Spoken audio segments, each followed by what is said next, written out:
हाली तने ओनी ले घुसक जा सवार सा होता चौकी होते लगो नहीं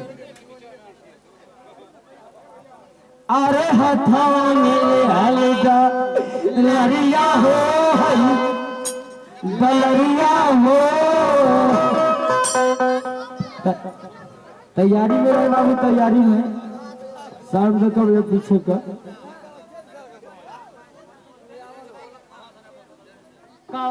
हेलो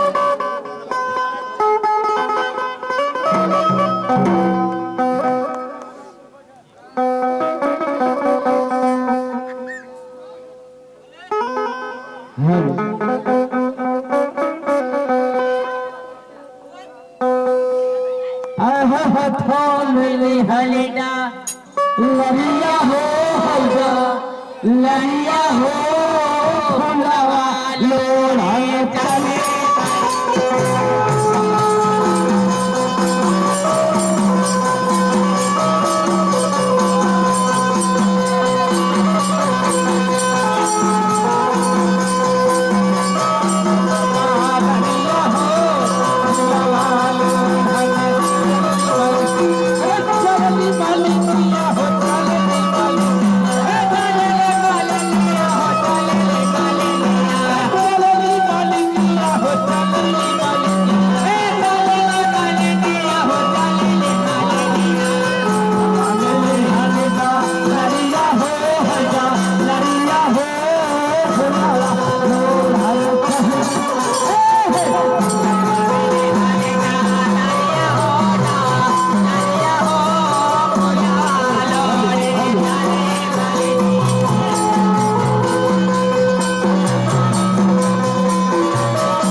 आई देखल जाए बहुत ही प्यारा सा पुरस्कार इनायत है और इस कंपनी के तरफ से 100 बार प्रणाम नमस्कार व आशीर्वाद के प्रतीक्षा बा। क्या बात है।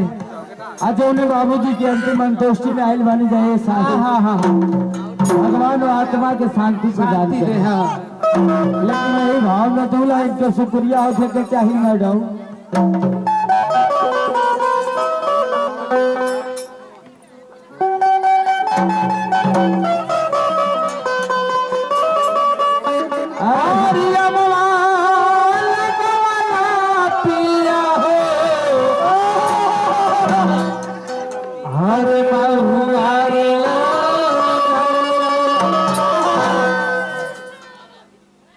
बड़ी खुशी की बात है कि देखा आज की डेट में जे भी एक लड़का होके चाहे पौधा होके जे भी लगावता अपने सुख साथी सुख खाती कि आज बड़ होके हमके बहुत ए मैडम का हो आज बाबू जो दुनिया में नहीं था हाँ वो एगो पौधे के रूप में बेचन भैया के तैयार बेचन हाँ भेजने वाला बारे मास्टर आई और